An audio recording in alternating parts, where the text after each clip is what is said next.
Yo guys, balik lagi bersama gue Randy Dan gue Vincent. di Konspirasi Ngopi. Seruput dulu kopinya. Yeay. Kopi Halo, ini guys. terasa begitu pahit, Vincent. Ya, seperti kehidupan ini ya. Seperti kehidupan di Los Santos ya. Betul. Karena lately ini banyak sekali berita-berita negatif, Vincent.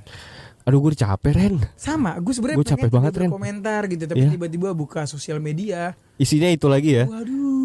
Jadi sebenarnya emang kadang ada tepatnya juga ya ketika kalian tuh naruh handphone kalian dan gak buka media sosial karena isinya kayak gitu, Ren. Detox sosmed ya. Detox isinya tuh tentang berita-berita negatif loh. Somehow gue nggak tahu ya. Jadi maksudnya ketika lu menjalani hari tuh setidaknya itu mempengaruhi gitu loh. Mempengaruhi ya, vibes-nya udah bad aja gitu. Iya, ya tapi gimana Iya, itu yang dimunculkan di negara Los Santos ini gitu kan? Iya bre. Nah ini sorry banget ya teman-teman kopi ya. Kalau kalian baru awal dengar podcast, kita kayak selalu ngerosting ya kan, Nah, ngerosting pemerintah Los ya, Santos ya, ya. ya. Karena kita pengen pemerintah Los Santos tuh belajar. Berubah sih paling enggak. Iya kan? Benar. Berubah jadi teletabis hitam mungkin. Tabis hitam anjing. Ya. Ini Itu karena anjing Sen, banget. gue baru baca berita Sen, Uh-huh. yang ini kayak pengen ketawa nggak ada energi, Iya. pengen Pengen bawaannya marah, buang-buang juga energi. buang-buang energi, pengen diem, beritanya terlalu konyol. Apa Gitu tuh? Apa tuh? Jadi Menteri Los Santos, salah satu Uh-huh. menteri di Los Santos, dia bilang kayak, hey warga Los Santos, jangan bangga kalau kalian menggunakan baju seharga 60.000 dapat 3 pieces. Jangan kalian bangga. Aduh Vincent. Karena itu barang-barang yang nggak bayar pajak katanya gitu ya. Ya. Kayak gitu. Yang ibaratnya katanya borongan Black market. Ya, tidak bayar pajak kan. Dan kata dia kan kalau misalnya kalian beli yang kayak gitu itu nggak berkontribusi gitu untuk bayar pajak gitu, kayak gitu. Jadi disarankan beli yang di atas 50.000, 60.000. Kan tapi kan masalahnya kita nggak punya duit, Pak. Gitu loh. Gini Vincent sekarang ketika kita mau bangga ya Vincent, kita mau bangga. Let's say kita beli produk yang harga 10.000. Apakah kita mau memamerkan produk itu? Ya enggak lah. Ya nggak mungkin Vincent. Sekarang gini. Sekedar yang penting lu pakai baju aja nggak sih? Iya Pak, gini, ini message untuk Menteri Los Santos ya Pak. Beli harga 60.003, which is harga baju 20.000. Itu Menteri Bea Cukai ya? Atau apa sih? Bukan Menteri Perpajakan gitu ya? Perdagangan mungkin ya. Perdagangan, oke. Perdagangan ya. Jadi Pak, untuk Bapak ya, Menteri Los Santos ya, yang terhormat Bapak, salam hormat Pak. Semoga sehat selalu. Iya. Cuma mau nyampein aja Pak, orang beli kaos 120.000 seharga mungkin nasi padang dicampur telur dikit lah ya, nasi padang ayam pakai telur gitu. Terus Bapak bilang kita bangga mengenakannya. Enggak Pak. Itu terpaksa Bapak. Itu terpaksa. Itu terpaksa karena kita nggak punya uang.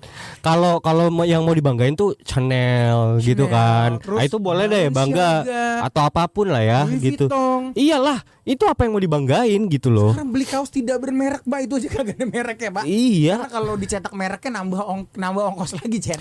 Tapi menurut gue berarti kan menurut lu tahu nggak sih menterinya tentang black market ini segala macam, kan sebenarnya sumber masalahnya black marketnya. Ya lu berantas aja black marketnya, sesimpel itu. Ya. Kenapa lu harus ngomongin kayak gitu? Silahkan Iya kan? netizen tanya aja langsung ke Menteri Los Santos. Tolol Apakah sih. dia tahu atau tidak ya? Emang tolol Menteri Los Santos itu. Iya, kan? maksudnya statementnya tuh gue kayak, ya Nggak. Tuhan, kenapa sih Pak? Itu bisa keluar dari seorang yang katanya berpendidikan entah S1, S2 dan yang katanya capable untuk memimpin negara Los Santos. Anjing loh Ren. Sama anak gue pinteran anak gua. Iya kan? Gini, gimana ya? Anak lo aja tau lah bagaimana cara memamerkan barang mewah dan menutupi barang tidak mewah. Kayak, aduh gue pakai kaos kagak bermerek lagi, udahlah gue gak usah mamerin. Itu gimana kita berangkat kerja nggak emosi ya? Ngeliatin berita-berita konyol kayak gitu ya? Itu aduh logikanya udah nggak kepake cuman udah matanya tuh udah kepenuhan sama foya-foya ya kan, kepenuhan sama memek anjing. Iya kesel gua. Ada lagi Vincent yang akan membangkitkan emosi lu meskipun sedikit ya. Aduh gua Ya kan? Rakyat Los Santos disuruh berhemat makan beras. Iya Pak, mudah-mudahan Bapak bisa ngirimin kita daging ayam. Jadi kita bisa berhemat makan beras Pak. subsidi lah paling Ya, enggak kirim, subsidi Pak. itu sih harusnya. Ya. Jadi aduh capek sih Ren sebenarnya. Cuman sometimes terkadang dipikir-pikir Tapi kita cinta Los Santos masih. iya, jadi gini, dilemanya adalah di sisi lain kita capek Ren gitu. Tapi kalau kita ngelihat kayak gini juga kasihan rakyat gitu, teman-teman kita, saudara-saudara kita yang bahkan yang kurang beruntung di daerah timur Los Santos gitu kan. Benar. Jadi kayak nggak punya opsi, siapa lagi yang mau suarain ya kayak gitu. Iya. Iya nggak sih Ren? Jadi kayak Kalau bukan kita sebagai Sedih kelas loh. menengah yang menyuarakan ya kan. Atau Sedih. jajan nanti kita ditindas bro sebagai kelas menengah. Memang- Kau Randy Vincent. Memang arah-arahnya demikian. Arahnya Sekarang sih, ya. hari ini tuh kita lagi di press untuk jadi budak gitu kan. Jadi kelas bawah ya. Nah, mumpung kita masih punya energi. Ya, mumpung kita masih berada di kelas menengah yang kurang lebih paling tidak masih bisa kritis lah sama hal-hal seperti ini. Teman-teman juga bantu suarain kayak gitu. Yes, Jadi benar. ini bukan cuman kerja kita doang, kontribusi kita doang, ini juga kontribusi bersama gitu teman-teman. Jangan sampai kita udah keburu capek. Ayo kalau udah keburu capek kita bisa ngibarin bendera Las Vegas ntar di tanah Los Santos ya kan? Iya, Loh, iya. bisa loh Ren? Bisa. Iya kan? Makanya hati-hati. Bener-bener.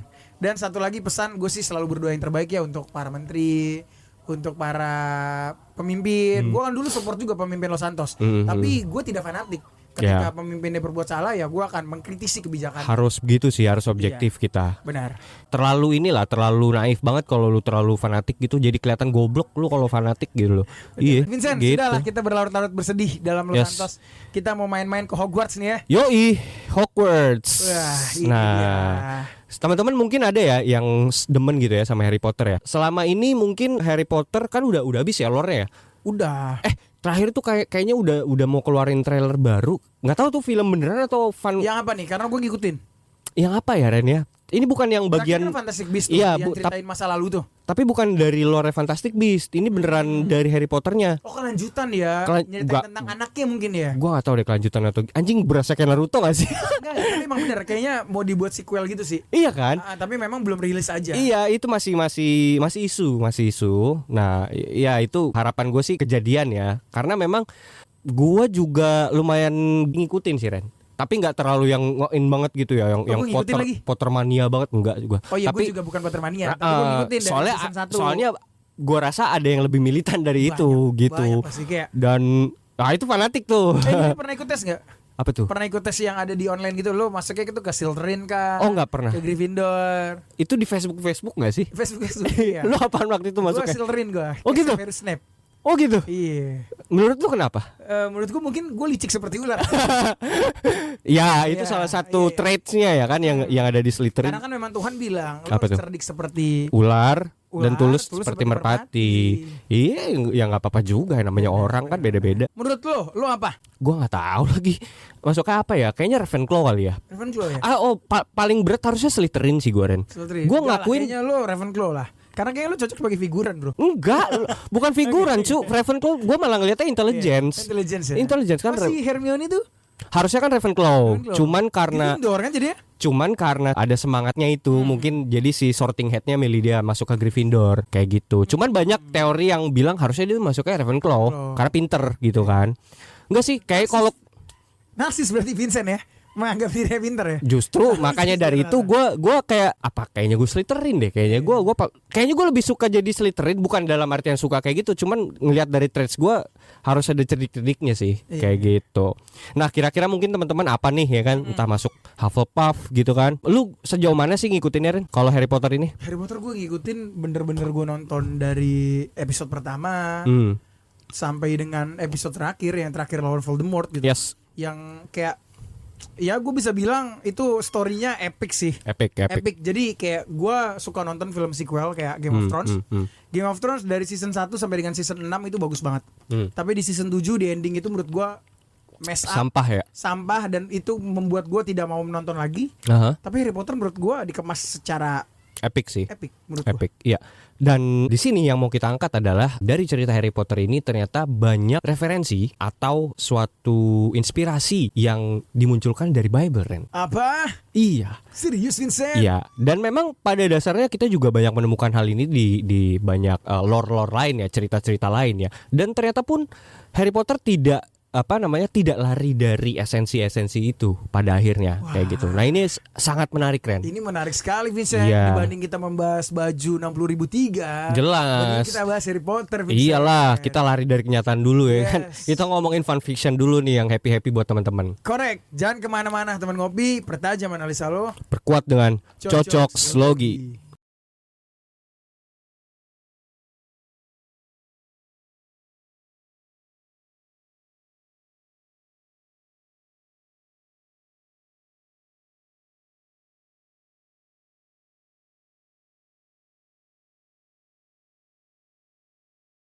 Bukanlah suatu berita yang mengejutkan untuk mengatakan bahwa buku-buku dan film series Harry Potter ini mengandung cukup banyak materi yang secara eksplisit bersifat biblical, Ren. Bahkan banyak juga yang kita temukan juga ya, karya fiksi ilmiah atau karya fiksi fantasy yang selama ini kita tonton tuh juga banyak mengambil referensi dari Alkitab malah kayak gitu, Ren. Dan ini gue temukan cukup menarik gitu. Kenapa sih banyak gitu ya? Banyak Berhubungan banget ya? Iya, fiksi-fiksi itu yang berhubung dengan apa yang tertulis di dalam Alkitab. Kalau menurut lu kenapa tuh, Ren? Karena mungkin they grow up reading Bible. Satu. Iya, they grow up going to church dan mereka dengar cerita-cerita dari orang tua, dari nenek moyang. Dan cerita dalam Bible itu banyak orang ngomong gini. Banyak orang bilang kayak Bible itu membosankan gitu ya. Apa sih lu baca Bible banyak kata-kata yang gak jelas gitu segala macam kan. Tapi for me, ketika lu bener-bener menyelam ke dalam, Delve in gitu. gila bro. Ada cerita terkait pertobatan. Jadi gini, kalau orang bilang Bible itu isinya tentang orang-orang suci, enggak anjir. Enggak. Isinya tentang pertobatan semua. Di perjanjian lama pertobatan semua bro. Isinya tentang orang berdosa. Iya. Dan selalu tentang transformasi. Benar. Bahkan you name it, Musa pun berdosa. Yes. Dia tidak boleh masuk tanah perjanjian. Yes. Daud pun berdosa. Jadi bahkan di dalam Bible sekalipun dan yang kita temukan, Musa itu pembunuh. Iya. Iya benar. Ya. Benar ya, karena kan beberapa kali perang kan. Orang pertama yang dia bunuh itu adalah karyawannya si Firaun ya. Iya. Yang dia bunuh itu. Benar korek. Dan dia lari gitu kan. Dan tapi dia tetap dipilih gitu. Tapi esensinya yang di situ yang mau diangkat adalah bagaimana orang yang berlumur dosa itu bisa dipakai oleh Tuhan kayak gitu. Yes, dan itu banyak tertuang di perjanjian lama gitu kan. Yes. Nah, di perjanjian baru tuh banyak terjadi nubuatan-nubuatan. Satu mungkin cerita tentang Yesus sendiri yang kalian mungkin kalau yang Kristen udah pada baca gitu ya. Terus banyak juga nubuatan-nubuatan yang luar biasa bre. Kayak kemarin kita bahas terkait Four Horsemen Apocalypse tentang hari-hari kiamat. Kalian baca Wahyu itu kalau kalian bener-bener delve in dan kalian bener-bener punya imajinasi yang luar biasa, wah itu akan terpampang jelas tuh bagaimana cara perangnya, bagaimana bentuk malaikat, bagaimana cara Allah mengusir iblis, menghancurkan iblis. Sedetil itu. Karena memang dikatakan kitab itu ya, salah satu kitab paling tinggi dimensi rohaninya itu adalah Wahyu, lalu Injil Yohanes. Itu paling tinggi dimensi rohaninya karena akan membawa lu tuh ke state of spiritual yang tinggi gitu. Iya, that's why kan kita butuh yang namanya bimbingan Roh Kudus. Bukan bimbingan orang tua teman ngopi ya. Atau bukan bimbingan pemerintah Los Santos ya, karena pemerintah Los Santos bimbing negara saja tidak bisa, apalagi bimbing masyarakatnya. Kalau bimbingan orang tua tuh anggur kolesom jadi mabok ntar. Iya. Gitu. Makanya ini bimbingan Roh Kudus. Benar. Berdoa dulu, kalian baca, minta Roh Kudus menunjukkan apa sih yang mau diceritakan oleh Tuhan yang akan terjadi di masa depan. Apa yang disampaikan lewat spesifik firman yang kita baca kayak gitu. That's why ini akan berpengaruh terhadap banyak authors ya, banyak penulis. Salah satunya J.K. Rowling. Ya. Gitu. Bahkan ini Ren, si penulisnya Lord of the Rings itu secara implisit ya, memang secara eksplisit dia tidak menyampaikan, tapi secara jelas itu dia mengambil inspirasi dari kitab Wahyu. Dari kitab Wahyu kan? Dimana yang kayak ada menara mata itu kan kayak gambaran Antichrist banget kan. Iya. Nah saat ini kita coba mau membawa cocok slogi ini di dalam lore Harry Potter dan berbagai esensi spesifik yang mau coba diceritakan di dalam lore Harry Potter ini. Di dalam dunia Harry Potter ini ya. Harry Potter Semua yang kau lakukan is magic. Iya benar tuh. Ini itu lagunya tuh. Lagunya ya. Iya. Nah. Jadi meskipun Harry Potter ini adalah karya fiksi fantasi yang diciptakan oleh J.K. Rowling, ada banyak samaan tema dan simbolisme yang bisa kita temukan antara kisah ini dan referensinya dengan Alkitab. Bisa dikatakan secara tersurat lore Harry Potter ini meminjam atau bahkan terinspirasi dari Bible, setidaknya yang gue lihat ya Ren. Nah ini gue berusaha untuk coba cari relevansinya dengan cocok slogi lah. Ini hashtag cocok slogi, relevansinya dengan yang ada di Alkitab. Nah kita tahu tuh di dalam lore-nya sendiri Harry Potter itu, dia kan Harry Potter tuh secara sukarela menyerahkan dirinya kepada Voldemort dalam series Deathly Hallows. Dia sadar bahwa tindakannya ini adalah satu-satunya cara untuk menghancurkan Voldemort dan menyelamatkan dunia sihir gitu kan.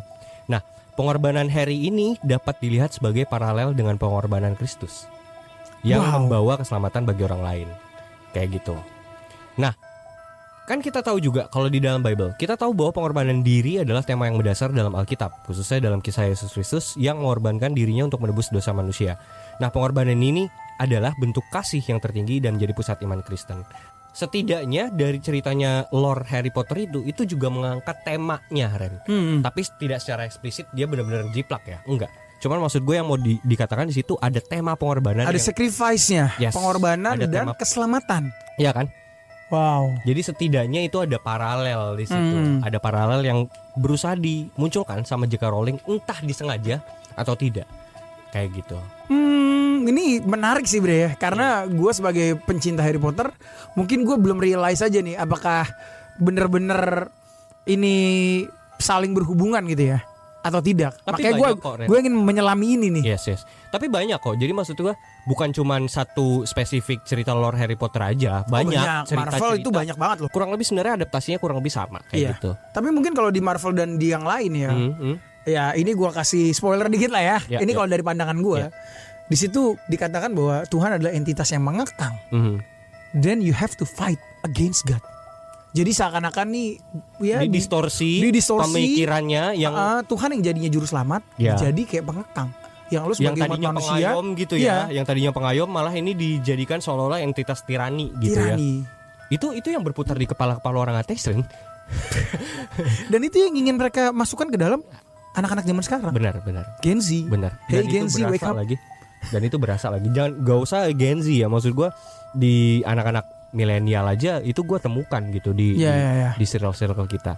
Nah lanjut, tema fundamental lain yang diangkat di dalam Alkitab ialah pertarungan antara kebaikan versus kejahatan, light versus darkness. Dengan Tuhan sebagai sumber kebaikan yang akhirnya mengalahkan setan dan kekuatan jahat. Nah kalau teman-teman yang ngikutin Harry Potter, konflik utama dalam seri ini adalah antara kekuatan baik yang diwakili oleh Harry dan sekutunya Dumbledore bla bla bla melawan kekuatan jahat yang diwakili oleh Voldemort. Yes. Ujung-ujungnya kan itu kan sebenarnya kan si Harry versus Voldemort gitu Yes. doang kan. Pada akhirnya kebaikan ini pun menang atas kejahatan di akhir series. Jadi good ending kan. Kayak gitu. Mencerminkan tema serupa di dalam Alkitab. Itu relevansi yang gue dapet. Oke. Kayak gitu. Oh gue dapat juga nih cocokologinya. Apa tuh? Voldemort itu kan memiliki 6 jiwa. Sama Harry jadi 7. Horcrux Sama Harry ya? Iya jadi 7 totalnya. Oke, enggak tadi gue mau nyakutin ke 666 tuh. Keren gue wah angka sakral Tapi nih. kalau di luar Harry 6 benda pusakanya ada 6 Horcruxnya. Horcruxnya ya. Ada 6. Benar. Di luar Harry ya. Di luar Harry ya. Iya. Kalau sama Harry Kan dia tadinya kan udah musnah tuh. siapa tuh? Si Voldemort. Oh. Udah mati karena spellnya si bokap nyokapnya si Harry Potter kan. Tapi Bukan mati. hilang. Disappear. 30%. Ya. Ya 30% 20% Jadi dia tidak benar-benar bisa nampakin dirinya. Tapi Benar. karena dia udah naruh jiwanya ke dalam benda-benda Ya, itu, dipecah jadi Horcrux. so they are still alive. Ya. He is still alive. Jangan they ya berarti ya. Ini kita Iya. kayak memisahkan gender. Gua ngomongnya they nih. Gitu. We are day ya. Legend, Iya. anjing bangsat legend anjing. Oke, lanjut Vincent. Nah lanjut, ini juga ada hubungannya sama kitab Wahyu Ren, ternyata kalau gue lihat. Nah di dalam kitab Wahyu itu kan ada pertarungan akhir antara kekuatan baik dan kekuatan jahat, dengan Tuhan yang akhirnya mengalahkan setan dan pasukannya. Itu terdapat di dalam Wahyu 20 ayat 7-10.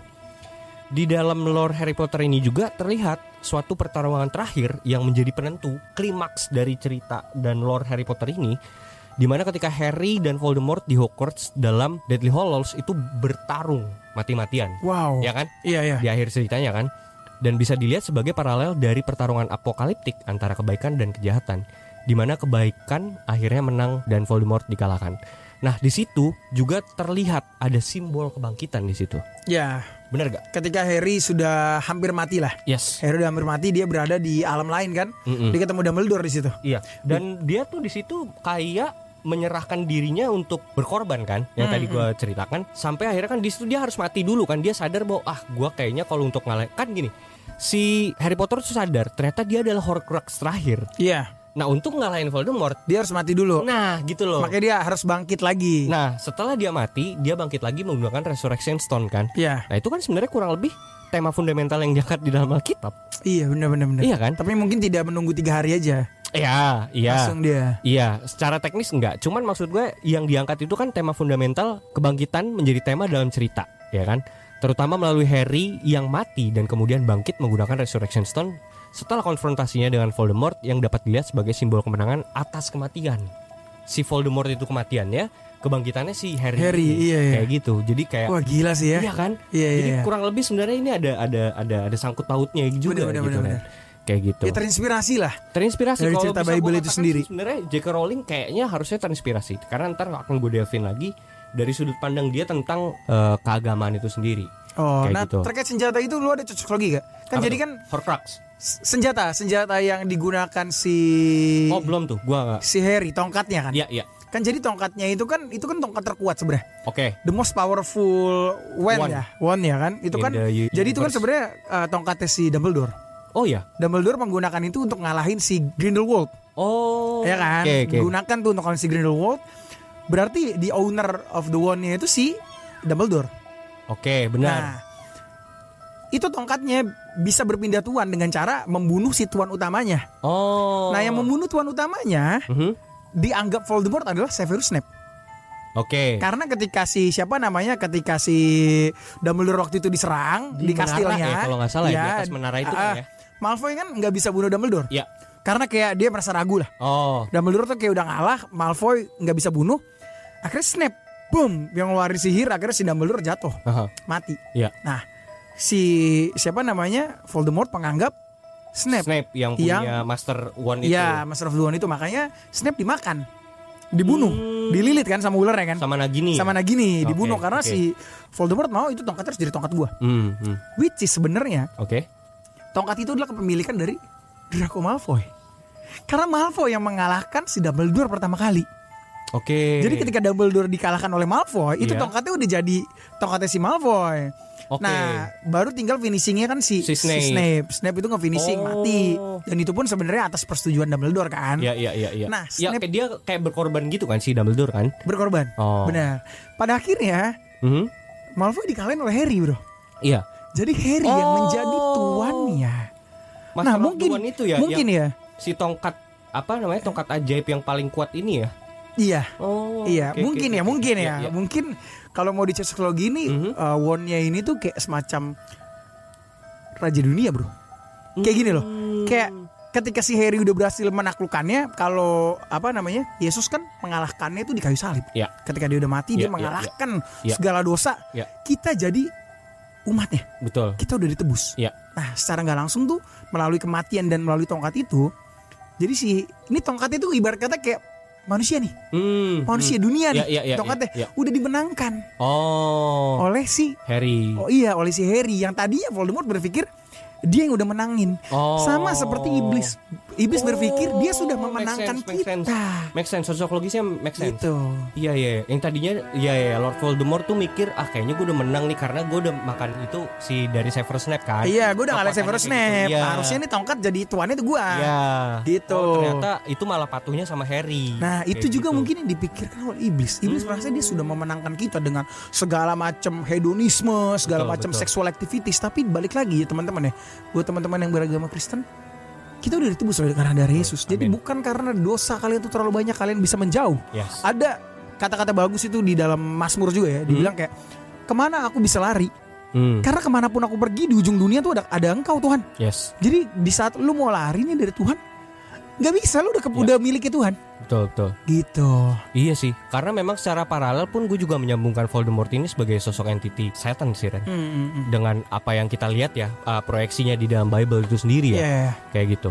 Nah, secara paralel kan gue kembali lagi ke tadi simbol kebangkitan tadi. Jadi secara paralel ini merupakan simbol kebangkitan Yesus yang adalah pusat iman Kristiani, menandakan kemenangan atas dosa yang tadi kita bahas. Benar. Dan kematian serta harapan akan kehidupan kekal, kayak gitu. Nah, tadi kan gue bahas nih J.K. Rowling, gue juga penasaran Ren, apakah memang benar-benar dia ini punya semacam inspirasi yang diambil dari Bible itu sendiri? Backgroundnya dia ya. Backgroundnya, akhirnya gue track back backgroundnya. Memang pada dasarnya dia adalah devout Christian tadinya. Oke. Untuk hari ini gue nggak tahu ya, karena memang ini gini, orang luar negeri ya, terutama ya orang-orang di Inggris, mungkin di Eropa atau di US itu mereka tuh sangat mensakralkan belief mereka. Jadi mereka tuh rasa-rasanya punya ranah privasi di situ, di mana mereka tuh tidak akan terlalu menggembar-gemborkan belief system mereka Ren, gitu. I see. Even when they are Wiccan atau paganisme, atau misalnya mereka Scientology atau apapun itu, mereka tuh nggak akan terlalu gue gini tahu gitu. Jadi itu adalah ranah privasi yang benar-benar mereka jaga karena itu adalah hubungan mereka dengan sang kreator, kayak Oke, gitu kan. iya. Nah, jadi itu yang gue lihat juga dari J.K. Rowling, dan gue ngerti maksudnya. Dari dasar sudut pandang seorang seniman atau seorang penulis, dia nggak mau membuat story Harry Potter ini tuh jadi terkesan agamis. itu. Iya. Kayak gitu Iya, karena iya. dia sadar betul bahwa penikmatnya bukan cuma Kristen nih dong. Iya, iya. Kayak iya. gitu kan. Like Jadi, everyone ya. Iya, jangan sampai belief dia itu mempengaruhi si karyanya gitu loh. I see. Kayak gitu sih. Tapi sebelum nulis Harry Potter dia kan miskin banget ya. Oh, Dia gua nggak bener-bener tahu. hancur-hancuran hidupnya bro. Oh ya? Iya. Oh, oke. Yang Gimana mengangkat hidupnya dia Harry Potter. ini. Iya Harry Potter. Karena dia udah mencoba nulis buku nggak diterima segala macem. Sampai akhirnya dia nulis Harry Potter. Go public. Wow. Gitu. Ya Dia- gue tahu sih dia sekedar ya penulis aja, gue nggak tahu finansialnya seperti apa atau gimana. Tapi yang jelas dia memang penulis dan sebelumnya memang dia udah banyak nulis karya lain dan ini yang paling booming gitu. She was broke lah dulunya. Bener-bener secara financial ya. Oke. Itu. Nah, jadi gue bisa mengatakan paling tidak setidaknya di dalam referensi ini, Iya ya. jadi terdapat 2 referensi biblical yang secara eksplisit sengaja. Gue bilang sengaja ini karena memang ini secara eksplisit dia ngutip ayat dan Oke. ditaruh di dalam cerita film itu. Wow, apa itu Dan bro? gue gak nyadar Ren, Iya. gue gak nyadar sama sekali. Ini dimunculkan oleh J.K. Rowling di dalam seri Harry Potter. Dan gue menemukan kutipan berikut dari sebuah wawancara yang dilakukan setelah perilisan The Deathly Hallows. Dalam wawancara, J.K. Rowling menjawab, buku-buku itu sangat khas Inggris. Jadi, dari sudut pandang praktis, Harry akan menemukan kutipan ayat Alkitab di batu nisan. Menurut saya, 2 kutipan khusus ini yang ia temukan di dalam batu nisan di Godric's Hollow itu merangkum keseluruhan tema dari seri ini. Jadi, ada satu adegan ketika si Harry itu datang ke Godric's Hollow. Godric's Hollow itu salah satu kampung wizard atau witch yang ada di sana. Tempat orang tuanya dimakamin di sana. Oke. Nah, ketika dia datang ke kuburan itu, di situ diliatin scene di batu nisannya itu ada 2 kutipan ayat Alkitab. Wow. Yang satu di nisan bokapnya, yang satu Desain nisan nyokapnya. nyokapnya.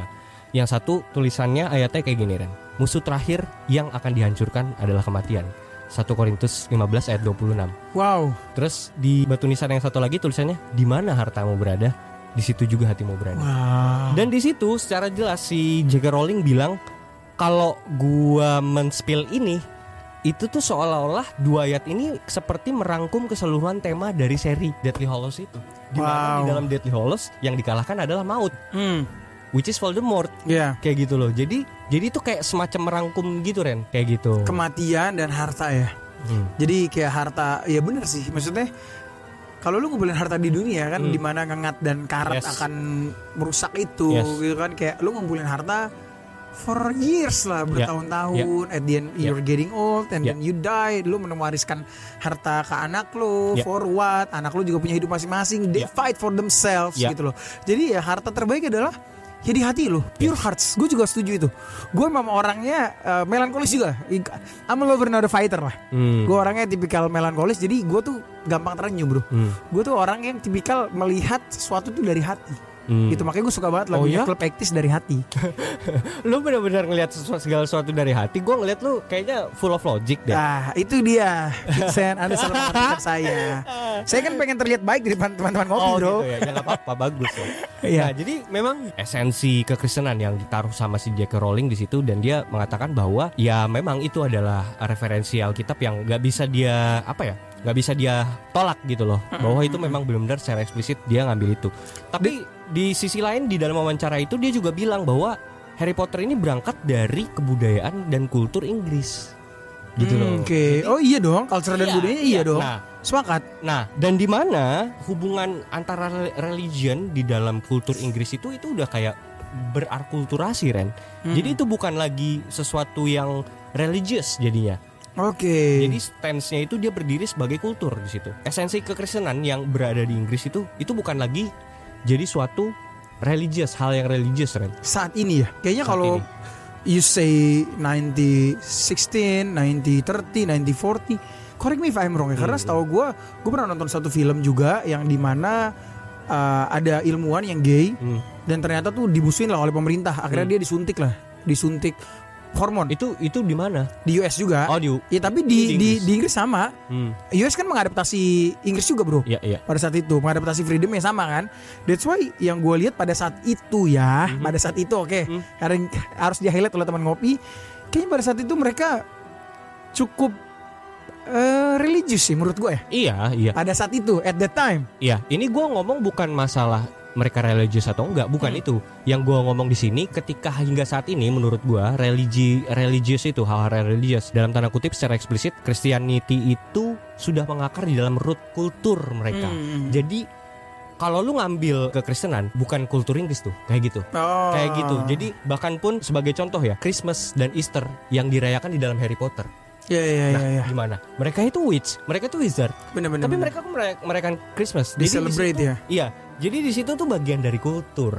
Oke. Bukan religi. hal religius mata gitu. Jadi banyak orang yang di sini tuh juga jadi kepleset ya. Mungkin karena kita orang-orang Asia yang lihat itu kayaknya mereka Kristen semua deh. Enggak. Bukan gitu. Tapi itu memang bagian dari kultur kayak gitu. Nah, si J.K. Rowling mau bilang bahwa ya memang pada dasarnya dia berangkat dari kultur Inggris. Jadi Christianity ini mau nggak mau ikut gitu loh. Kalau sekarang ya. Kalau gue ngomongin the present ya. Kayaknya J.K. Rowling di dalam universe-nya Harry Potter sendiri udah mulai ngaco. Kenapa? Karena ada LGBT. At the end of the day, Dumbledore and Grindelwald itu saling mencintai, bro. Iya. Grindelwald itu cowok. Iya. Dan dia jatuh cinta sama Dumbledore. Nah, lu tahu nggak J.K. Rowling itu salah satu mungkin ya orang-orang terkenal yang menentang LGBT loh. Iya, lu cari. Then why the fuck he Kan put berarti Dumbledore loves berarti kan di situ story? Berarti kan di situ bukan J.K. Rowling bisa jadi. Really? Iya kan? Enggak lah, itu it should be J.K. Rowling karena kan lu. Bre, di situ ada banyak tangan, gue yakin. Bener. Tapi jadi, kan esensinya adalah ini universe-nya J.K. Rowling loh. Iya. This is her universe, itu kayak harus at the end meskipun banyak yang menggambarkan, banyak yang menaruh, tapi kayaknya harus melalui supervisi J.K. Rowling gak sih? Harusnya. Tapi kita kan sekali lagi nggak tahu ya di dalam bisnisnya kan, apakah dia megang license itu secara 40% kah? Nah, coba 40%. teman-teman ngopi yang tinggal di Inggris nih, kan banyak, kita kan pendengarnya banyak yang di Inggris ya kan, banyak yang di US ya, orang-orang modern lah. Itu silahkan komentar ya, kayak Joshua Siotang kan lagi di Inggris sekarang nih. Komentar aja nanti, tolong. Bagaimana nih sebenarnya kan? Enggak, tapi itu benar. Kalian bisa cek sendiri. J.K. Rowling tuh salah satu orang yang menentang LGBT. Nah, tahun berapa? Kalian bisa ngecek kayak gitu. Kalian bisa ngecek ini salah satu orang yang pernah ngomong dan dia menentang LGBT, transgender or anything lah kayak gitu. Atau mungkin ntar gue bisa share linknya di bawah, kalian bisa cek sendiri. Iya benar-benar. Dan terlepas yang Grindelwald dan siapa namanya? Dumbledore itu memang agak mind blowing sih sebenarnya. Kalau itu keluar dari seorang J.K. Rowling ya. Jadi kan di situ ada sesuatu yang nggak match tuh kayak gitu. Nah, sekarang kita bahas nih cocoklogi dari Seven Horcrux. Nah, ini kita bakal ngebahas secara garis besar lah, keseluruhan lah di dalam series Harry Potter ini. Wah, ini seru nih. Yes. Nanti kita akan cari cocokloginya ya di dalam Horcrux ini ya. Berikut 7 Horcrux terdapat di dalam seriesnya. Yang satu buku harian Tom Riddle. Masing-masing series itu kan Horcruxnya Voldemort selalu dimunculin di dalam series-seriesnya. Bener. Kayak gitu. Kayak misalnya Philosopher's Stone itu kayaknya bukan Horcrux deh. Di Chambers of Secret itu buku hariannya Tom Riddle yang ditemuin. Itu yang kedua ya. Yang kedua. Nah, terus ada yang cincin Marvologon. Cincin Marvologon ini adalah pusaka dari keluarga Gon, ibu dari Tom Riddle. Nah, keluarga Gon dulunya dikucilkan oleh keluarga lain dari keturunan Salazar Slytherin. Nah, jadi itu cincin yang dipakai sama Tom Riddle untuk menyimpan jiwanya di situ, jiwanya si Voldemort kan. Which is kita tahu Tom Riddle kan sama dengan Voldemort kan. Bener. Kayak gitu. Sorry gue potong. Voldemort tuh half blood gak sih? Enggak, dia pure. Oh, dia pure ya. Oh, dia si pure. Snape ya half blood ya. Makanya half blood prince tuh. Tapi yang benar-benar pure itu keluarga dari Malfoy. Itu pure. Itu pure blood itu semua. Hermione half. Campuran. Iya. Dia ada campuran muggle. Ron gua nggak tahu ya. Ron full ya. Full ya. Si Snape itu half blood. Makanya di yang judul ke-6 kan Half Blood Prince kan, itu si Snape itu. Oh gitu. Iya. Karena memang pure blood ini punya tendensi yang cukup buruk terhadap orang-orang campuran ini. Benar, banyak. Ya Seperti bapaknya Harry kan. Kan bapaknya Harry musuhin si Snape. Oh ya? Wah, dulu Snape dikerjain dulu bro bapaknya gitu. Harry. Iya. Musuhan si Snape sayang sama Lily, ibunya Harry. Kepaitan itu ya si Snape itu ya. Tapi sebenarnya Snape melindungin sih. Oh ya? Sebenarnya Snape justru protect Harry. Oh. He always protect Harry. Banget ya. Wah, keren bro, pengorbanannya gila itu Severus. Jadi yang tadinya kita nganggap nih kayaknya Snape tuh benci gitu ya sama Potter, enggak ternyata. Setidaknya dia proteksi Harry ini ya. Protect gitu. dia. Nah, terus ada Horcrux ketiga tuh Leontin milik Salazar Slytherin, benda pusaka keluarga Slytherin. Terus ada Harry Potter Goblet of Fire, itu ada piala Helga Hufflepuff. Terus Horcrux kelima itu ada mahkota Rowena Ravenclaw. Terus yang keenam itu Nagini, ular peliharaan yang setia kepada Voldemort. Yes. Nah, di dalam film Fantastic Beasts itu juga pernah dijelaskan, kita bisa melihat sosok Nagini yang asli. Ia merupakan manusia yang terkutuk. Bener. Kayak cewek. Gitu. Iya.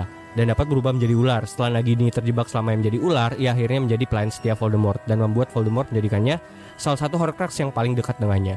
Nah, Horcrux terakhir nih ternyata ditemukan di seri-seri terakhir itu adalah si Harry Potter itu sendiri ya. Kayak gitu. Nah, lucunya, menariknya di sini Harry ini adalah Horcrux yang terbuat secara tidak sengaja oleh Voldemort. Kalau kalian teman-teman tahu. Gue udah lupa tuh gimana tuh cara buatnya. Jadi sebenarnya Harry Potter itu adalah Horcrux yang tercipta dari awal cerita dari Harry Potter itu sendiri.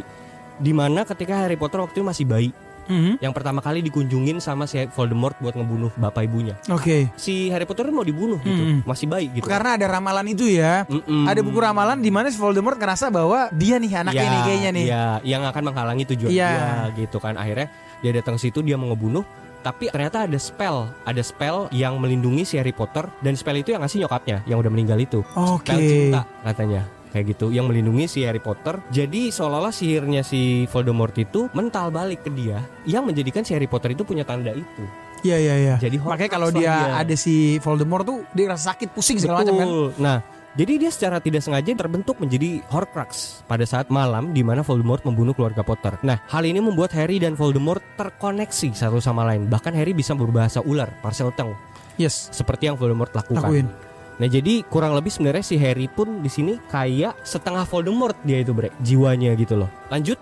Nah, di dalam serial Harry Potter ini ada Four Houses of Hogwarts, yaitu kan Gryffindor, Hufflepuff, Ravenclaw, dan Slytherin. Nah, ini menarik nih, Bre. Kita coba cari cocok-sloginya Four Houses of Hogwarts ini. Secara implisit, klasifikasi dormitory dari The Four Houses of Hogwarts ini seperti merepresentasikan sifat atau karakteristik yang direpresentasikan di dalam Bible. 4 penunggang maut? Bukan. Siapa tuh? Bukan. Nih, coba gue jelasin ya. Jadi Slytherin ini kan representasi dari, ini kita coba masuk ke houses yang pertama yang akan kita jelasin, yaitu Slytherin. Nah, Slytherin ini representasi dari Black Arts atau kekuatan gelap. Nah, ini representasi dari iblis dan ular, dimana lambang itu kan ular kan. Iya. Kayak gitu. Nah, House of Slytherin mempunyai lambang ular yang secara paralel berhubungan dengan simbolisme ular yang ada di dalam Bible, si ular tua, iblis atau Satan. Nah, ular merupakan simbol penting dalam kisah Voldemort. Voldemort adalah pewaris Salazar Slytherin yang menggunakan ular sebagai lambang. Ular peliharaannya Nagini adalah simbol kejahatan, dan Voldemort sendiri memiliki kemampuan berbicara dengan ular atau Parseltongue, mengaitkannya dengan sifat-sifat iblis. Wow. Bahkan gelar The Dark Lord sendiri tentu merupakan cerminan dari personifikasi dari iblis. Itu kan gelarnya si Voldemort tuh. Benar. Dark Lord. Gitu. Bahkan sampai namanya nggak boleh disebutin. Ya. Mereka sebutnya gimana sih? You know who ya? Iya. You know who. Dan lu emang benar-benar gak boleh sebutin namanya. Satu-satunya orang yang bisa benar-benar secara gamblang nyebutin namanya itu cuma Harry Potter. Katanya, Potter ya? Iya, katanya Lucius Malfoy, bapaknya si Malfoy. Either lu berani atau lu tolol nyebutin namanya. Oh, kirain gue tadi lu mau bilang kata Adam Lucius. Bukan ya? Ya, mungkin beliau ngambilnya namanya dari situ. Iya. Tapi Adam Lucius rada-rada mirip Severus Snape gak sih? Iya, mirip. Kayak rambutnya, tapi mungkin kacamatanya aja sih. Bang Adam mirip sih. Mirip. Nah, Tom Riddle si Voldemort muda juga merupakan bagian dari Slytherin. Dalam seri The Chamber of Secrets ditemukan Horcrux, yaitu buku diary Tom Riddle yang mengungkapkan nama Tom Marvolo Riddle yang merupakan anagram dari I am Lord Voldemort. Nah, salah satu tokoh keluarga yang tadi gue bahas yang berperan menonjol di dalam House of Slytherin ini ialah keluarga Malfoy. Benar. Hampir semua keturunan keluarga Malfoy itu adalah Slytherin, Bre. Semua malah, semua tuh Slytherin. Bahkan ada di dalam salah satu seri, mereka kalau nggak masuk ke klasifikasi Slytherin mereka bayar. Harus Slytherin. Iya. Harus nyogok. Nepotismenya kuat ya. Iya, kayak gitu. Nah, keluarga Malfoy ini sangat setia kepada Voldemort. Setelah perang Magic dunia ke-1, mereka kan kalah tuh Voldemort. Akhirnya mereka kayak bertobat lah keluarga tersebut. Tapi setelah nanti di perang dunia Magic kedua, gue lupa nama istilahnya, intinya kayak perang dunianya Magic lah. Mereka akhirnya mendekat lagi ke Lord Voldemort. Pura-pura tobat mungkin lebih tepatnya, Bre. Iya, karena mereka juga mempersiapkan kebangkitannya si Voldemort itu. Mereka kan termasuk di dalam Deathly Hallows. Iya. Orang-orang yang menyiapkan ini kan, kedatangan Lord Voldemort atau Antichrist. Yes. Kayak gitu. Nah, ayah dari Draco Malfoy ini bernama Lucius Malfoy. Nama Lucius sendiri berasal dari bahasa Latin yang konotasinya terhubung dengan Lucifer. Jika diterjemahkan dari bahasa Latin, lux yang berarti terang. Jadi, somehow Slytherin ini adalah komplotan dari kegelapan lah intinya. Iya, gitu. Mensimbolisasikan orang-orang yang mengikuti iblis lah, kurang lebih seperti itu. Tapi kenapa mereka tidak diusir dari Hogwarts kalau memang mereka enggak, dia kan bagian pure dari situ. dark? Dia bagian dari Hogwarts. Somehow yang membuat Hogwarts itu ada kan juga ada Salazar Slytherin sebagai pendiri Slytherin di situ. Iya, tapi kan Pure Darks itu tidak berarti mereka jahat sebenarnya. Enggak. Ya kan? Iya, kalau dalam universe ini ya, dalam universe Harry Potter kayak gitu. Nah, terus lanjut ada House of Ravenclaw, representasi dari para ahli yang tadi gue bahas di awal, orang-orang bijaksana, para elit dan penguasa di sini representasinya. Menjadi seorang yang terklasifikasi di dalam Ravenclaw berarti mencerminkan knowledge, wisdom dan intelligence. Mereka mengedepankan hal itu di atas semuanya. Ya kalau gue perhatiin di dalam ilmuwan berarti ya. Ya kurang lebih kayak Elon Musk harus masuk ke sana tuh. Ya, orang-orang seperti itu. Iya. Nah, jika disandingkan dengan kisah di dalam Bible, mereka tuh kayak representasi dari orang Farisi dan para ahli Taurat. Kayak gitu. Terus lanjut, Hufflepuff representasi dari dalam tanda kutip domba atau rakyat biasa yang kurang memiliki kontribusi signifikan di dalam cerita. Kalau nggak salah siapa tuh yang jadi Fantastic Beasts tuh tokoh utamanya? Aduh, gue lupa namanya. Iya. Itu dia profesor yang inin Hufflepuff juga gak sih kalau nggak salah? Bukannya itu dia Gryffindor? Emang ya? Iya, setahu gue ya. Hufflepuff ya dia ya? Coba sebentar, gue sambil searching. Coba ya, ntar lu ingetin Ren. Lanjut. Nah, Gryffindor. Kalau di dalam House of Gryffindor itu mempunyai simbol singa yang merepresentasikan kegigihan, keberanian dan semangat juang. Mencerminkan sosok satria dari zaman kerajaan dan relevansinya dengan Alkitab seperti mencerminkan sosok singa Yudea atau Lion of Judah. Nah, ini kurang lebih relevansinya kalau menurut Bible itu seperti sosok Kristus, di mana Harry Potter sebagai seorang yang berasal dari House of Gryffindor yang menyelamatkan dunia sihir dari cengkeraman Voldemort yang jahat. Jadi tadi kita nemuin ada lambang singa sama ular di sini. Iya? Loh iya dong, Gryffindor versus Slytherin. Oh, Gryffindor itu ini kan apa? Singa. Hewan itu loh, bukan singa, dia ada sayap pecok. Griffin. Iya, Griffon ya. Tapi kalau misalnya di dalam lambangnya itu singa doang, Ren. Oh, singa aja ya. Singa aja. Jadi kayak di situ singa melawan ular kayak gitu loh. Oke. Gitu. Itu kayak representasi dari Bible banget gak sih? Iya kan? Iya sih, benar. Lion of Judah versus the Snake kan? Oh, tokoh utama Fantastic Beasts itu Newton Scamander. Nah, dia itu Hufflepuff. Iya kan, benar kan? Hufflepuff, iya. Tapi waktu itu Hogwarts bukannya belum jadi ya? Udah. Oh, udah ya? Udah. Dumbledore masih muda ya? Dumbledore masih muda tapi udah jadi yang terkuat. Udah jadi yang terkuat ya? Oh, udah jadi. Udah jalan ya? Ini Newton Scamander tuh salah satu profesor juga. Dosen. Iya. Oh iya. Oke. Nah, cocok slogi lore Harry Potter ini dengan kisah di dalam Bible, ini gue bisa relevansikan. Harry Potter di sini tuh sebagai tokoh sentral dalam cerita merupakan seorang anak berbakat yang menjadi sosok yang dipersiapkan untuk jadi penyelamat dan pahlawan bagi dunia sihir. Kutukan Horcrux dari Lord Voldemort membuat Harry Potter menjadi terkoneksi secara batin dengan Voldemort, seolah memperlihatkan setengah dari jiwanya Harry adalah bagian dari Voldemort dan mengindikasikan kegelapan yang ada di dalam diri Harry, yaitu representasi dari sosok iblis yang dimunculkan oleh Voldemort. There is one statement that I disagree, bro. Apa tuh? Menurut gue Harry bukan anak berbakat, anjir. Tapi kan dia sama sekali tidak berbakat. Yang berbakat Hermione. Hermione sangat berbakat. Iya. Harry tidak berbakat. Harry itu hanya karena dia ngefulfill faktor luck aja gak sih? Ngefulfill itu ya, ramalan. Profesi. Iya, profesi. Oh, iya sih, benar juga. Benar juga. Setuju. Dan ini terlihat ya. Jadi kan tadi gue bilang dia mengindikasikan kegelapan yang ada di dalam diri Harry, yaitu representasi dari sosok iblis yang dimunculkan oleh Voldemort. Jadi setengahnya Harry itu setidaknya jiwanya Voldemort gitu loh. Dimana terlihat ketika The Sorting Hat, topi klasifikasi dormitory House of Hogwarts itu sulit mengidentifikasi Harry untuk masuk kemana nih, menjadi bagian Gryffindor atau Slytherin. Kayak gitu kan sempat bingung tuh. Iya. Dan banyak lore teori yang mengatakan bahwa Harry tuh harusnya masuknya Slytherin. Soalnya ada unsur-unsur dari si Voldemort itu kayak gitu. Dia juga lebih cenderung pendiam ya, kayak tertutup gitu kan. Dan ya membawa kepahitan kan karena orang tuanya dibunuh sama si Voldemort. Gryffindor tuh harusnya kan kayak si Ron kan, lebih fun ya kan. Itu kan lebih traitsnya tuh lebih ke orang-orang yang gimana ya? Iya, sosok satria aja gitu dan pemberani atau apa kayak. Dumbledore tuh Gryffindor? Iya, bisa dibilang kayak gitu. Nah, di sini secara implisit dapat ditarik bahwa Harry adalah sosok penyelamat yang lahir dari kegelapan untuk menyelamatkan dunia Wizarding World. Atau dengan kata lain, karakter Harry Potter dapat dipersonifikasikan sebagai Antichrist. Wow. Kalau ditarik ke sini, gimana menurut lu? Enggak sih. Menurut gua apakah karakter Harry Potter melambangkan Antichrist? Enggak kan, karena kan yang menyebabkan kiamat itu di dunia wizard itu kan Voldemort. And then Harry bangkit dan mencoba untuk menyelamatkan dunia wizard itu sendiri gitu loh. Jadi apa personifikasi dia apa? Kalau yang lu lihat di situ sebagai savior aja, penyelamat aja. Savior aja, penyelamat, iya.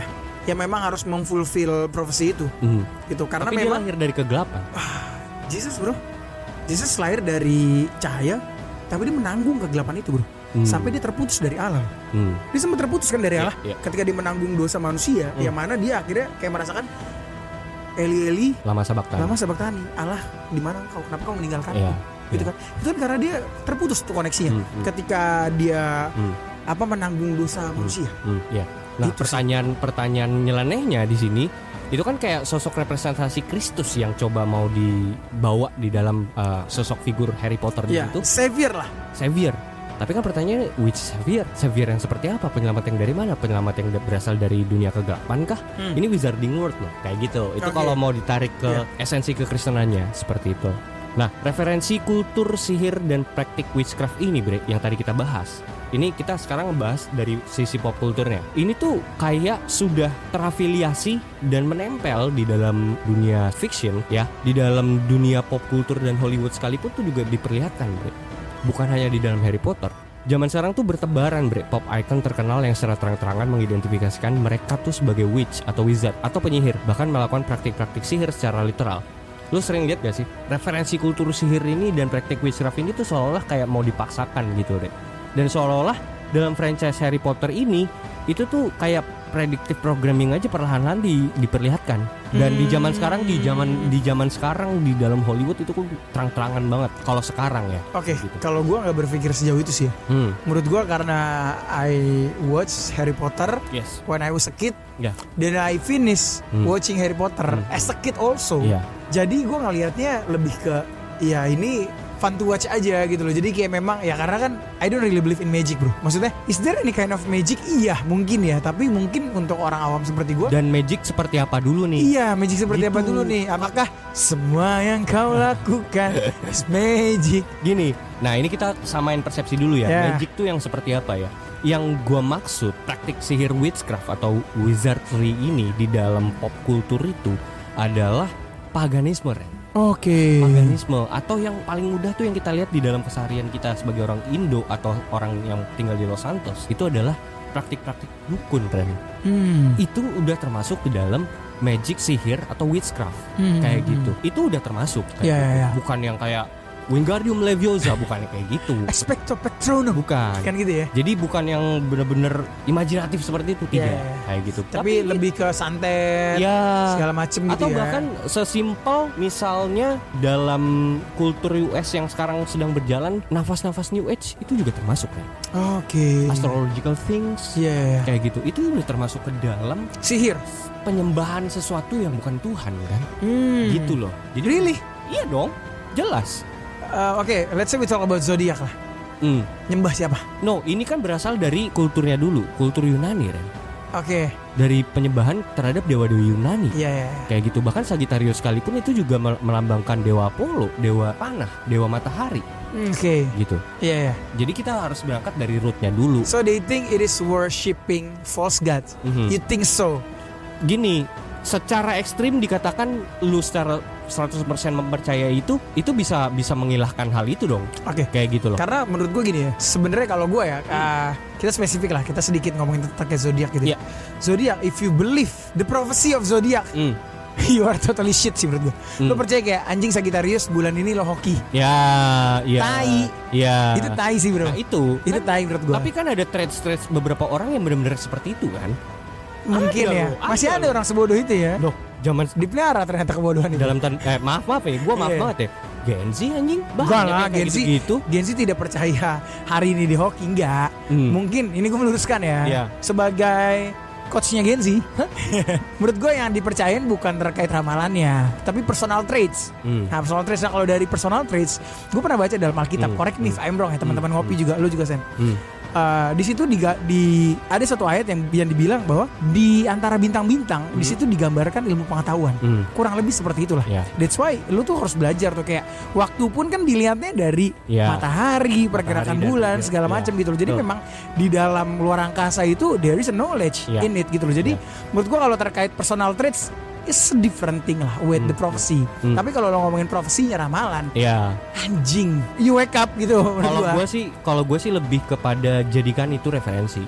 Benar. Kalau gue kayak gitu. Jadi titik normalnya ketika lu jadikan itu referensi bukan belief system. Iya. Yang kebanyakan orang menjalani itu kayak gitu loh. Dimana ya zaman pop culture sekarang orang-orang kayak lu cancer pasti begini. Ya belum tentu juga kali kayak gitu. Benar. Tapi somehow memang ada logiknya, Ren. Bener, gue setuju. Ya karena memang sebenarnya at the end of the day menurut gue everything can count it. Hari, jam. Iya. Sorry zaman dulu Iya. ketika orang mecahin nih misalnya kayak kok kesini maghrib di jamnya jam sekian nih. Gimana orang bisa ngebuat itu? Ya. Apalagi kalau di negara-negara yang memang di mana ternyata matahari tidak terbenam. Ya. Ada terus 24 jam. Gimana cara mereka bikin waktu? Nah, itu kan mereka belajar tuh. Ya. Belajar gimana cara mereka membuat waktu itu jadi 365 hari dan sebagainya gitu. Itu pertama kali di peradaban Mesopotamia. Iya, Bawa. benar. Iya, bahkan Kayak ketika Anda mau masang togel ya kan, hey, teman-teman ngopi bangun. Anda masang togel, wah mimpi nomor 3 keluar. Ya. Tolol. Nah, di sini tingkat ekstrim dari witchcraft dan wizardry itu sendiri yang gue ngeliat, Ren. Jadi gue nemuin beberapa artis-artis yang popstar dan mereka mengaku diri mereka adalah seorang witch atau seorang wizard. Oke. Salah satunya, ini kalian bisa nonton sendiri videonya ya. Itu salah satunya Ariana Grande. Oke. Di dalam satu video dia pernah ngaku dirinya I'm literally witch. Wow. Kayak gitu. Ariana Grande confess she's a witch. Nanti gue taruh videonya di bawah. Kalian Gue suka lagi lagu-lagunya anjir. Ya itulah. Iya. That's why agak sulit sih memisahkan mana lu kesukaan lu dengan orangnya gitu loh. Sorry, Mulan Jamila termasuk gak? Gimana tuh? Kan dia ada lagunya Amulah makhluk Tuhan yang tercipta yang paling seksi. Kan kayak secara gak langsung tuh kayak gue seksi loh. Apa sih? Enggak gitu anjing. loh, enggak ya? Kagak Gitu anjing. maksud gue gitu ya? Kagak anjing. Kalau lah iya mungkin. Kalau lakukan is magic. Ya gitu kan. Iya. Ya, tapi ini yang tadinya kita nganggep mungkin dia cuman ngomong sekedar ngomong gitu just kan. say it lah. Si Ariana Grande ini. Tapi ketika kita telaah secara benar, dia benar-benar ngebahas tentang praktik-praktik sihir di situ. Iya. Lu bisa nonton videonya. Dia bilang di situ dia tuh udah nggak percaya dengan kepercayaan konvensional dalam arti kepercayaan terhadap Tuhan ya. Dia percaya kepada manifestasi Tuhan di dalam diri sendiri. Oke, God is a concept. No. Manifestasi God is you. Iya. Concept of you. Itu kan yang ditaruh di lagu God-nya John Lennon, bro. Itu John Lennon juga seperti itu. Iya. Berarti John Lennon tuh nih Edge tuh. Kurang lebih seperti itu. Itu yang mau didoktrinkan di dalam pop culture Amerika terutama kayak gitu. Lalu ada juga Taylor Swift juga pernah menjelaskan praktek witchcraft di dalam sebuah interview online. Sama ada tuh seorang bapak-bapak, nggak tau lah. Pokoknya intinya dia ngejelasin tentang praktik gimana caranya orang suka sama lu kayak gitu. Kayak bahasa Indonesia itu pelet. Iya. Wah, anjing. Ya, Peletnya pelet kelas dunia gitu. Kayaknya si Taylor Swift. Karena sorry to say ya, Taylor Swift tuh ternyata bisa merubah perekonomian suatu negara, bro. Contohnya Singapura. Singapura ketika si Taylor Swift konser di sana, gila pemasukan negaranya gila-gilaan, bro. Sampai Jokowi ngomong kan, gimana caranya supaya Taylor Swift bisa konser di sini, gitu loh. Ya itu mah dunia ekonomi aja itu. Cuman terlepas dari itu ternyata kan berarti dia become a magnet. Magnet of the world, bro. Iya. Tapi dia secara spesifik di situ dia ngejelasin bahwa ini ada prakteknya, caranya begini gitu. Secara eksplisit loh dia ngomong. Dan itu dari mulutnya sendiri gitu loh, bukan dari omongan orang kayak gitu. Ada lagi Matt Skiba, vokalis Alkaline Trio dan personel dari Blink-182. Mantan Blink-182 udah keluar dia. Oh sekarang udah keluar ya? Keluar dong, kan digantiin. Tom Dills balik lagi, dia keluar. Iya. Gue pikir dia jadi personel keempat gitu. Enggak ya? Just trio. Dan gue kaget sih Ren. Gue kaget. Ya makanya gue kembali lagi ke tadi di awal gue bilang bahwa orang-orang yang tinggal di luar negeri ya, US terutama, itu mereka tuh adalah orang-orang yang benar-benar bukan menghargai, mereka melindungi privasi mereka sedemikian rupa. Jadi mereka tuh membuat kayaknya agama atau belief system itu nggak perlu untuk kita gembar-gemborin gitu loh. Nah di situ gue baru sadar juga anjing, ternyata dia juga yang melakukan praktik witchcraft kayak gitu. Ya. Dia bilang dalam salah satu wawancara Matt Skiba, dia mengaku menggunakan praktik witchcraft untuk mengagalkan acara festival Firefest di Bahama tahun 2017. Terlepas bisa tidak iya dan benarnya gue nggak tahu ya, tapi ini muncul dari mulutnya dia sendiri. Di dalam wawancaranya dia mengatakan, saya menganggap diri saya sebagai seorang pagan dan penyihir, kata dia. Wow. Dia bilang, literally, I'm a paganism and a witch. Dia bilang, saya punya firasat buruk tentang event itu. Jadi dengan setiap inci energi di dalam tubuhku, aku ingin fire tidak terjadi. Suatu festival di Bahama tahun 2017, saya mengerahkan semua listrik dan energi di tubuh saya untuk mencegah hal itu terjadi. Dan literally kejadian, Bre. Firefest gak kejadian. gagal.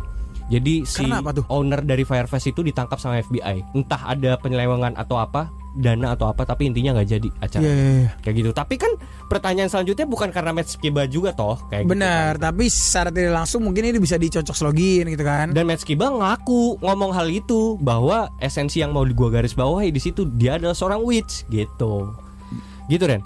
Oke. Lanjut, ada lagi Dave Mustaine, vokalis band Megadeth, dikenal sebagai penganut aliran Wiccan atau praktik sihir pagan semenjak semasa remaja. Bahkan dia punya satu lagu khusus berjudul The Conjuring yang mengandung instruksi heks dan sihir gelap di dalam liriknya. Gue taruh linknya di bawah, genius.com, kalian bisa baca sendiri liriknya. Dan band Megadeth selalu menolak jika diminta memainkan lagu ini secara live. Megadeth. Kenapa alasannya? Menurut tuh? Ya gua gak tahu anjir. Iya, Oke, kalau- I ask you gitu loh, kenapa? Kalau menurut gue ya mungkin There is a power gitu in the lyrics. Ya mungkin si Dave Mustaine ngerasa anjir ini kan isinya tentang praktik sihir dan bener-bener kayak heks. Heks itu bener-bener kayak jampi-jampi gitu loh Ren, dalam tanda kutip lah kayak gitu. Soalnya Nah, kalau gua- ini gue bawain live, takutnya yang nonton tuh kenapa-napa, mungkin kayak gitu mikirnya. Oke. Soalnya gue ada ngikutin satu band, McFly namanya. Mhm. British lah, band British Yep. ya. Mereka tuh dulu paling gak mau bawain lagu yang namanya Little Joanna. Oh, oke. Kenapa tuh? Itu kan menceritakan tentang anak kecil yang bernama Joanna kan. Mhm. Mereka gak mau karena it turns out itu paling susah dimainin katanya. Oh. Secara live itu kayak anjing susah banget nih cara mainin gitu loh. Iya, iya. Nah kan banyak alasan kan. Nah mungkin gue mau nambahin sedikit ya. Kalau witchcraft itu kalau di Indonesia itu Mbak Rara bukan? Ya, Pawang hujan, klasifikasinya kurang lebih. Iya. Gua nggak mau secara gamblang ngomong Iya, ya, kan tapi dia bisa ituin hujan. Iya, Berarti kan iya, dia penyihir juga bro. gini, gua nggak mau benar-benar secara gamblang ngomongin Iya. itu, karena ntar pasti ada yang gak setuju dengan hal itu. Ya kan orang kan sudut pandangnya beda-beda. Benar. Tapi gue bisa mengatakan iya. Nah ini biar seru kita undang Mbak Rara nih. Mbak Rara datang konspirasi ngopi nih kan ke Umbrella Corporation nih. Anjing Umbrella Ya, Corporation. kita harus tahu nih gimana cara anda manggil hujan gitu kan. Iya, tapi ya kurang lebih seperti itu. Ren. Iya, Kurang apakah lebih itu. apakah dengan lagu Ceylon Seven kan? Apa tuh? Hujan turun gitu kan? Nggak, kita nggak tahu juga bro. Apakah itu bisa manggil hujan ya kan? Iya. Nah, terus yang paling seru ada berita di Hollywood lagi, sekali lagi, Beyonce. Itu juga pernah dilaporin sama Kimberly Thompson, mantan drummer Beyonce. Itu dia pernah mengajukan perintah penahanan pelecehan sipil terhadap Beyonce. Catatan pengadilan Los Angeles pun mengonfirmasi hal tersebut. Menurut dokumen yang diperoleh, Thompson menuduh bahwa Beyonce mempraktikkan ilmu sihir ekstrim witchcraft dan mantra sihir pelecehan seksual untuk melecehkannya. Di antara tuduhan lainnya, Thompson juga mengklaim bahwa Beyonce membunuh anak kucing peliharaannya untuk dijadikan media praktik sihir dalam witchcraftnya. Anjir, secara nggak langsung dia buat bold statement di mana bahwa Beyonce ya, dibaca ya, Beyonce memperkosa dia di dunia astral. Gak tahu deh gue. Iya kan? Gak tahu. Ya itu gua. loh kan praktek katanya dia di apa namanya dilecehkan gitu. Pelecehan Secara seksual. astral berarti bro. Iya, tapi setidaknya kalau gua ngeliat ya dalam sisi bisnis ya, ini dia ada dirugikan apa? Iya, iya, Lalu iya. kayak dia mau kayak ya dia jatuhin image-nya aja, brandingannya kayak gitu. Yang dimana di dalam catatan itu juga menunjukkan bahwa Thompson perintah penahanan sementara ini tuh juga ditolak oleh Pengadilan Tinggi Los Angeles pada akhirnya. Kayak Iya, gitu. harusnya dia ngelapor ke Badan Pertahanan Astral Dunia lah. Iya. Itu Iya, make atau sense ya. ke Hogwarts. Iya, atau kalau perlu ke Triwana Wali, Boleh. kan bisa boleh. dihit lah tuh Iya. gimana ceritanya kan, Iya. biar mereka dapat 100 juta lagi. Anjing. Keren tuh. Keren ya? Keren. Noise keren. Keren. Kita bisa nggak ya kayak gitu ya? Bisa. Bisa lah kalau misal dikontrak sama Noise dibikin Bisa. kayak Ya, gitu kan. tapi kan lu harus belajar astral projection dulu, Bro. Iya. Kita Atau yang lebih mind blowing dari mereka, Ren. Kita udah lama kan gak astral projection. Iya. Makanya ntar kita undang si Joshua Sihotang lah. Iya. Guru besar Master ya, of master ya. Astral Projection. Astral projection. Lu udah lebih jago dari Adam Iya. kan? Nanti biar kita upload dia lagi astral di Iya. Reels ya. Iya. Iya boleh tuh. Anjing jadi konten baru. Iya, seru tuh ya. Nah terus masih banyak lah Ren, termasuk ada Lady Gaga, juga Katy Perry juga pernah mengadmit, tapi dari mulut dia. Terlepas itu benar atau tidak, tapi setidaknya mereka mengaku hal itu. Mengakui ya. Kayak gitu. Ya. Nah pertanyaan penutup sih Ren dari gua ya, kayak yang apakah gitu ya franchise Harry Potter ini hanya sekedar karya fiksi fantasi semata gitu, atau apakah franchise Harry Potter ini digunakan untuk menjadi suatu predictive programming untuk membiasakan orang-orang dengan kegiatan sihir dan witchcraft di masa depan, which is sekarang ini, seperti yang kita tonton di Hollywood, di mana-mana itu sudah tersebar di mana-mana, supaya dapat diterima secara normal oleh society sebagai hal yang biasa aja. Kayak gitu. Oke. Ini lebih ke pertanyaan kepada teman ngopi, untuk kalian silakan jawab sendiri. Sekalian jawab sendiri. Di kolom komentar. Ya karena kan sebenarnya balik lagi ya, apakah tools itu bisa bermanfaat untuk kalian itu tergantung kalian menggunakannya. Sama seperti pisau lah.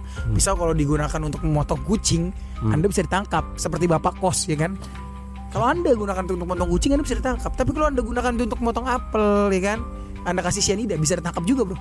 Tapi kalau Anda gunakan untuk hal bermanfaat ya kan, untuk memotong daging, kalian masak, dibagi-bagi ke orang, itu ya bagus gitu loh. Jadi tergantung, it depends on you lah, how you react. Nah makanya sebenarnya teman-teman ngopi nih, sebelum kalian suka nonton film ya, apapun itu ya, perkuat dulu iman kalian. Itu sih. Jangan dengerin konspirasi ngopi dulu. Belajar dulu kitab suci kalian masing-masing. Betul. Garis besarnya itu yang gue setuju dari Randy sih. Jadi sebelum lu punya referensi lain, lu perkuat dulu referensi utama lo. Yes. Gitu. Jadi fondasinya kuat dulu. Bentengin dulu. Fondasi dari apa yang lu percaya itu kuat dulu. Jadi apapun nanti yang akan masuk, lu bisa memfilter itu. Benar. Yang mana yang bermanfaat buat lo. Kayak gitu. Tapi nyata-nyatanya memang di zaman sekarang semua referensi-referensi di luar ketuhanan itu seringkali makin masif ya. Udah masif gitu loh. Dan mengakar di dalam pop kultur hingga mengakar ke dalam pikiran-pikiran masyarakat anak muda terutama. Terstruktur, masif, sistematis. Nah, sebagai penutup, gue akan menyampaikan salah satu ayat di dalam Bible yang juga ada hubungannya dengan dunia wizard dan witchcraft. Ulangan 18 ayat 10-12. Di antaramu janganlah didapati seorang pun yang mempersembahkan anaknya laki-laki atau anaknya perempuan sebagai korban dalam api, ataupun seorang yang menjadi petenung, seorang peramal, seorang penelaah, seorang penyihir, seorang pemantra, ataupun seorang yang bertanya kepada arwah atau kepada roh peramal, atau yang meminta petunjuk kepada orang-orang mati. Sebab setiap orang yang melakukan hal-hal ini adalah kekejian bagi Tuhan, dan oleh karena kekejian-kekejian inilah Tuhan Allahmu menghalau mereka dari hadapanmu. Lanjut di Keluaran 22 ayat 18, seorang ahli sihir perempuan janganlah engkau biarkan hidup. Konspirasi ngopi, seruput dulu kopinya.